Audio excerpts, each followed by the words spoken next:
Om Shri Gurubhyo Namaha. Bhakti, idol worship and matured wisdom. If I point out to you all that there are plantain fruits in front of me and that they are yellow in color, you will see it and accept my statement on face value without any reaction. Instead, if I show the same fruits and tell you that they are red in color, there will be objections arising in your mind. Once again, without pointing out its color, if I ask you to imagine them to be red, there will be an agreeable response in your minds. With concentration, you may be able to visualize a red fruit there. Upasana is like that. Upasana or worship is a method of imagining and visualizing God. Though the very idea of God is not within our comprehension. Think of God to be like this and this, with so and so qualities, as in this form, is the Upasana path. The plantain has a certain shape and color. Like that, what are the characteristics of God? He is beyond all imaginable characteristics. Right at the beginning, if I say that He is beyond all imagination, you will stop thinking of the unthinkable, unimaginable, unknowable, and so not to be bothered with. Similar to your mind objecting to my showing a yellow banana and saying that it's red, if I show you a statue and say that it is God, you cannot agree either. You are likely to say that, after all, this is only a statue made of stone and so cannot be accepted as God. But if I point out a statue and say, assume this to be God, just as a supposition, you may temporarily agree. The problem is with the mind and not with you or me. The mind can only catch on to something already known. We do not know what is God or Paramatma. So, even in the case of that temporary assumption of a statue as God, deep concentration may not be possible. But now, if I make a statue of a female form of exceptional grace and compassion and ask you to imagine God as a mother, nay, God as your mother, in that statue, now you may be able to meditate more successfully. From the formless, attributeless, colorless Brahman only, all the endless, salubrious qualities have emerged. All the colors have evolved. All the forms have sprung.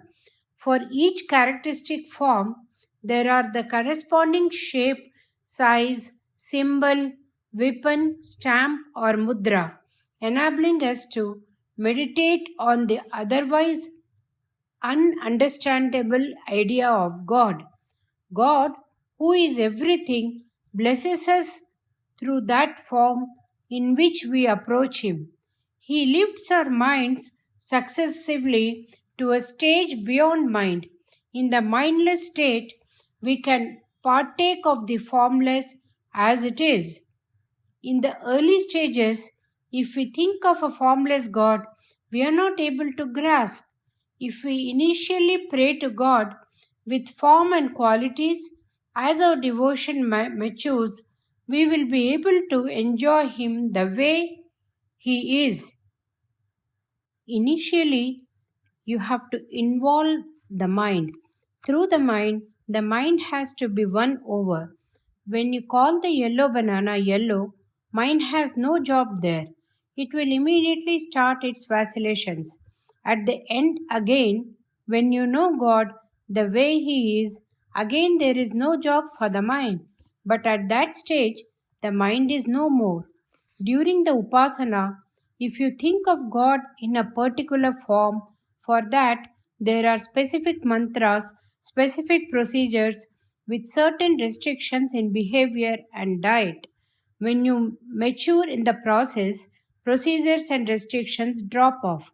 Upasana is for the body and mind. This self being the same as that self, Upasana ends in the experience of God. We should not assume that we come to that maturity ever. Upasana is the facility for obtaining Jnana Anubhava. Rama and Krishna, Devi and Kali, Ganesha and Kartikeya are not only imagined forms but God's gift to humanity. Their form, mantras, upasana rules are all revelations to great saints of yore. God Himself is the path, procedure, and destination. So, trust in Upasana will lead to Jnana. Whether we attain to Jnana or not, let us do the devotionary acts with love. This love, this bhakti, will give us great satisfaction. We can enjoy the limitless grace of God through our devotion. That itself is great bliss. We need not worry about the end result. Let Him give us jnana or not, we need not bother about it now. It is enough to enjoy the very process of approaching God. This is equally applicable in the worldly affairs too. Cycling expedition is more enjoyable than the certificate at the end.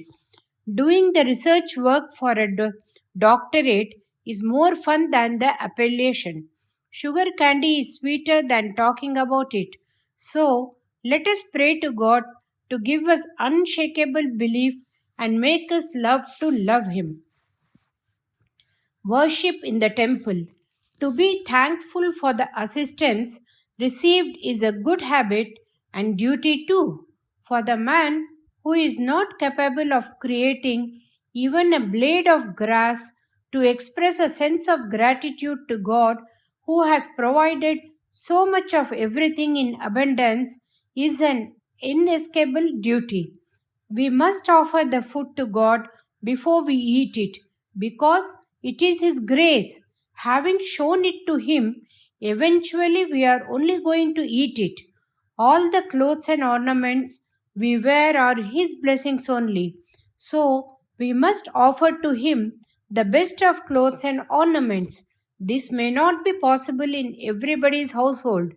So, as a society, we will join hands and submit our offerings to God in a centralized location. Temples have come into being thus as common devotional centers. In the olden times, great saints, by the concentrated power of their tapasya, could invoke the omnipresence of God in some specific idols and statues and install them in the temples. Actually, the temples evolved around such vigrahas or idols. All people must regularly go to the temples, including those who do puja at home. Only when we keep visiting the temples, the functions there will be conducted without a let up. If I visit the temple, at least for my sake, they clean up the place, repair the lights, make clean prasadam offerings, wear clean clothes. So it is my duty to keep visiting the temples. We have forgotten the subtle points. He is the provider of food. We are forgetting that what we offer to the Almighty should at least be a small reflection of what He does for us. We are not paying attention to His dress of the one who caters for all. Nowadays, the most ill dressed in the village is the God in the temple. If we see to it that He is dressed cleanly, the dirt in our minds will go away. In Tamil, sayings such as Alayam Tolvathu Salavum Nandru, meaning it is very good to pray in temples, Aranai Maraval, meaning do not forget God. Tirumalukku Adimai Sei, meaning being slave to God. Is it not our bounden duty to keep these temples in good working condition? It is our foremost duty. Nowadays, there is a wrong notion that we can make any changes in the devotional procedures to our convenience. Nothing can be farther from the requirement. Temples are like electrical powerhouses. If we play around with the procedures in the electrical power houses, we will get electrocuted. The omnipresent power of the divine has been tapped in the temples by way of application of Agama Shastra rules, and the devotional procedures evolved. If we interfere with those systems, the divine power will be lost to our comprehension. If the Gurukul or the person entrusted with the duty of conducting the puja paddhati in some temples as a priest entrusted with such duties is failing in his duties, that is no reason to give up the procedures. Do we mean to send out the balanced divinity too? The loss is ours and not God's. We must strictly enforce the highest discipline in the conduct of temple affairs. We are not to experiment with new rules and procedures. Temple is not a science laboratory. Just for political reasons, we should not be interfering with religious procedures. New procedures do not necessarily mean that they will be strong. When there is flood in the month of Adi, it will erode some banks of the river. That is all right, and we need not worry about that. Similar is the needness of some people. If we explain the logic of what I am saying, they will agree to it. The so called social reformists have not read our Shastras, so they are annoyed. We should avoid getting annoyed ourselves. We should be respectful and loving even with people who are trying to play with these things. We should patiently and lovingly explain the principles behind the agamas based on which these temples have come into being. The temple procedures that have been observed from the time these temples were initially constructed and continuing till now should carry on without interference. If things have deteriorated, we are the reason for that. Let us correct ourselves first. Cleanliness and purity in temples. In every village or colony, in every nook and corner, new temples are coming up. Everywhere, old and ancient temples are being renovated, repaired, decorated, and reconsecrated. For these things, there is a continuous stream of people approaching me, seeking blessings and advice. I feel very happy. Simultaneously, I am also told many things painful to hear. People tell me some of the problems faced by them with the hope that I will be able to find some solutions. I must share these complaints with you and not keep quiet about them. The atmosphere in temples should be peaceful and pure. There should be no chance for any thoughts other than about God in temples. But what do we see nowadays?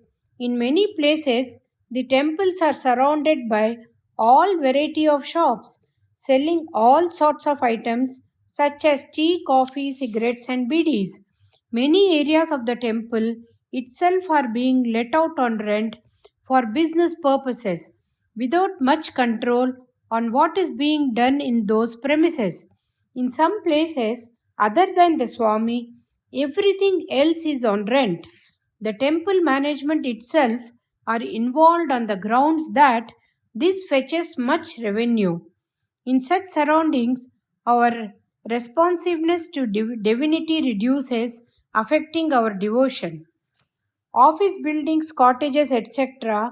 have proliferated. All that happens there may have no divine connotations. This affects the sanctity of the temple premises. Only some temples in inaccessible areas seem to retain their pristine holiness. For ill considered aims of added income, I am afraid the management itself in many places may be undermining the holiness. Nowadays, all the temple administrations have been brought under the respective state governments. It is now that the devotees have a great important role to perform.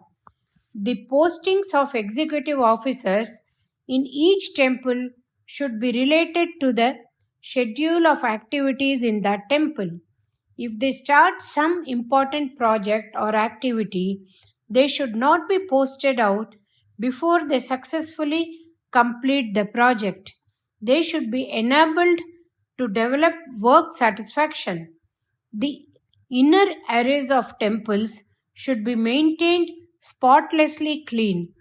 However much one may have religious functions, festivals, and rituals, unless we pay attention to the cleanliness of the temple environs, it is futile to conduct functions and celebrations.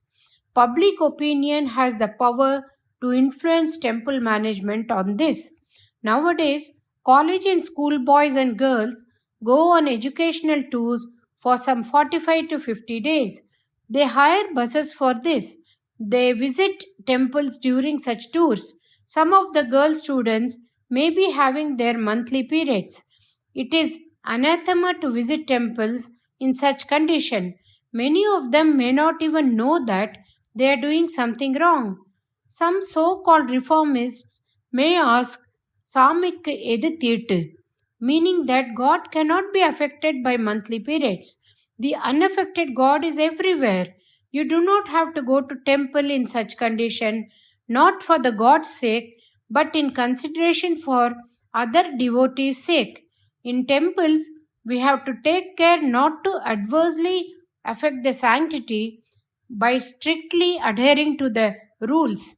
It is my opinion that failure to do so results in serious accidents.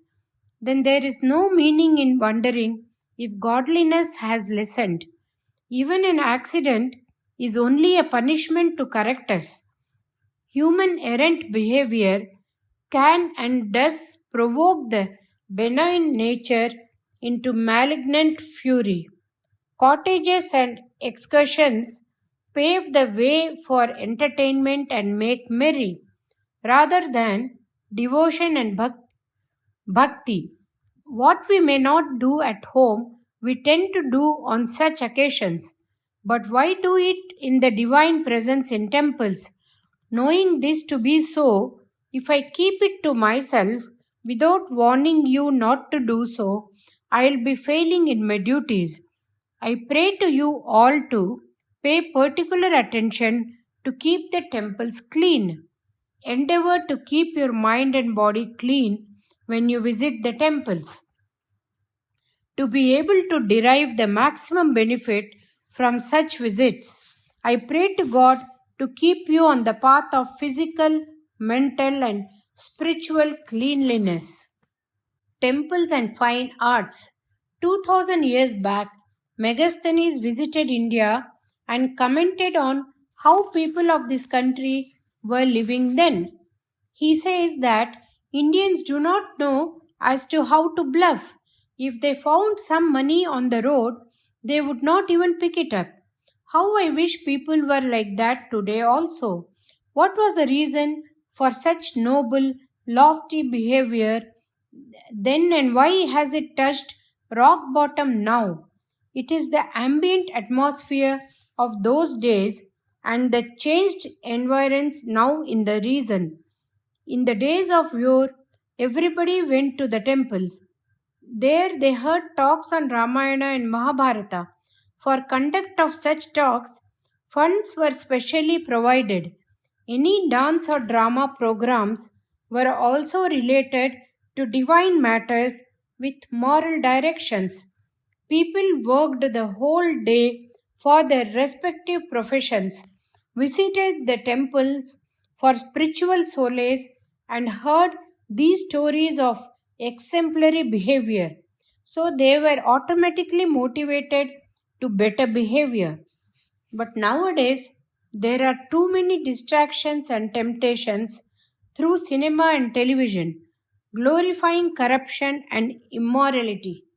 When people are already burdened by these, there are too many political parties of various hues, further adding to the chaos and confusion. So everywhere there is dissatisfaction, distrust, greed, and selfishness. In olden times, it was an honor to conduct Harikatha Kalakshepam, meaning talks on Ramayana, Mahabharata, and Puranas. The speakers were erudite not only in their subjects but also in classical music with golden voices. The speaker was much respected and admired.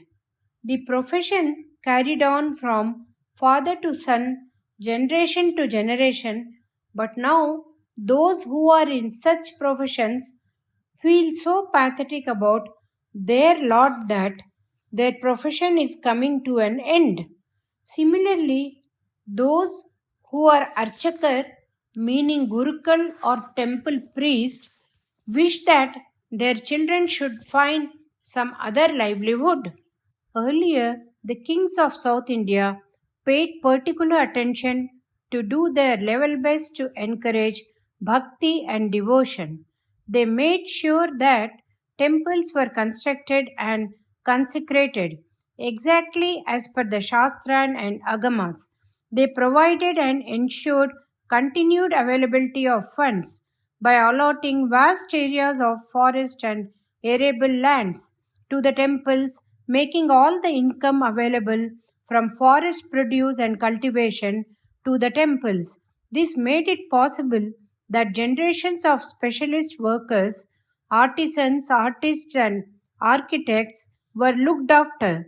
In the conditions obtaining today, all these trades and crafts are coming to a grinding halt and virtually disappearing, and all the landed properties endowed to the temples are being sidetracked, misused, and misappropriated for individual gains. I wonder if there are people capable of making musical pillars or staircase in which each pillar or step could make sounds when tapped corresponding to the notes of the octave. Such experts are extinct, who could carve chains out of stones or stone balls inside the mouth of a Yali statue or an elephant inside an elephant. Our culture was nurtured and brought up over thousands of years. All activities, including entertainment, were with some religious connotations and divine implications. All those arts closely related to life in the village are now waning and dying.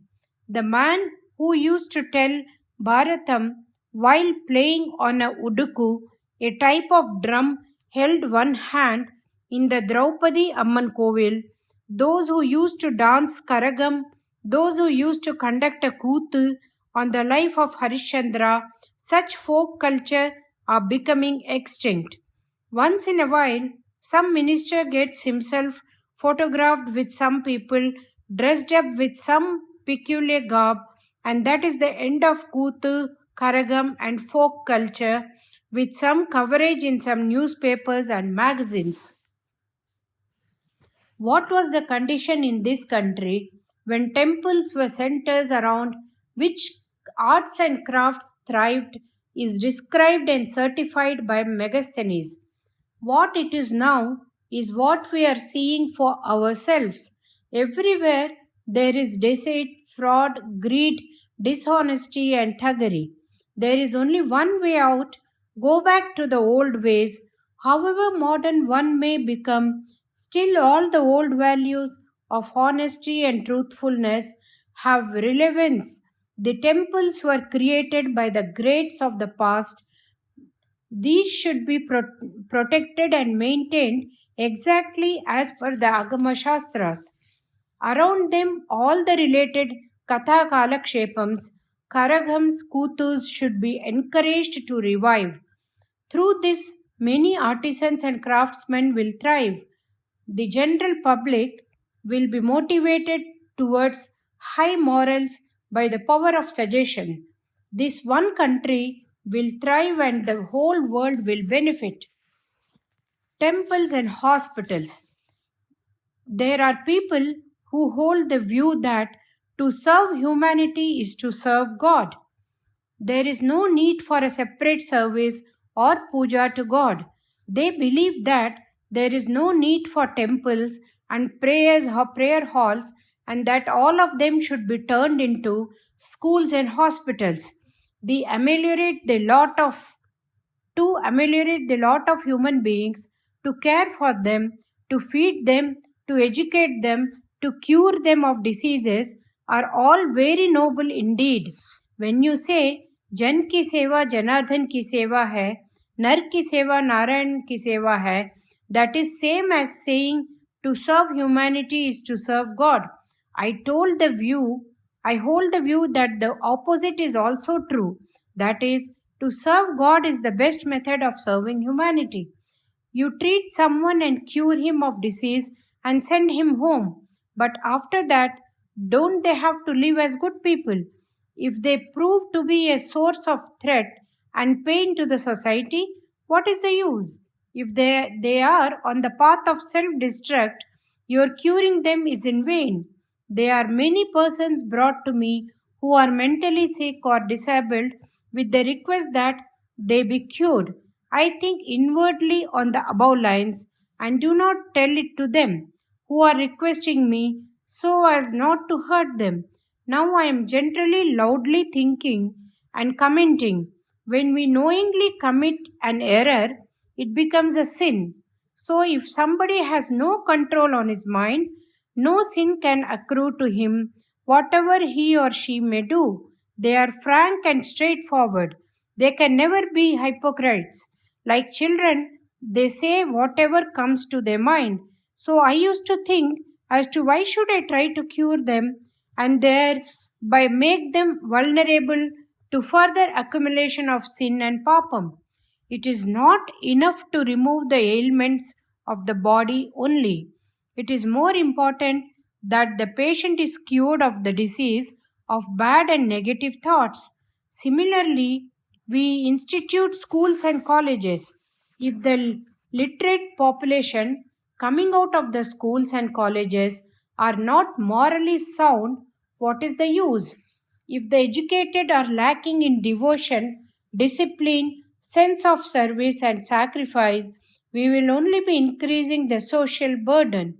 Such educated persons will be using their education for crass selfishness through elegant frauds and scams.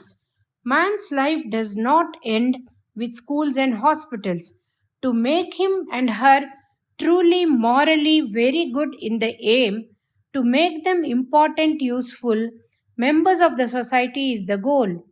For this purpose, temples are also required as schools and hospitals. Or should I say that temples are more important than schools and hospitals to make us good devotion, singing the praise of God, and such activities are essentials. It is important to cater for human beings' health. It is also important to engage his mind and body in socially useful pursuits and remove his poverty and give him sustained livelihood. More than the above, the greatest social service is to take him closer to God.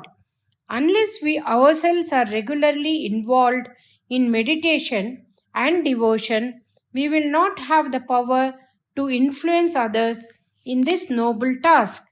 You cannot preach what you do not practice. To think of man or woman as God in human form and serve them in noble indeed, but without stopping there, to enable everyone to realize a trace of the divinity within them, we need the temples. We need to look after the temples. Some people hold the view that to be a good human being, you do not have to be a devotee of God. But for the human being buffeted in between the pulls and pressures of what the individual wants sincerely, privately, and publicly, what the family wants of him or her, and what the society wants, there is nothing like devotion to keep him on the right lines, to keep man on the path of dharma, that is righteousness, Over times immemorial, the man God relationship has been most responsible.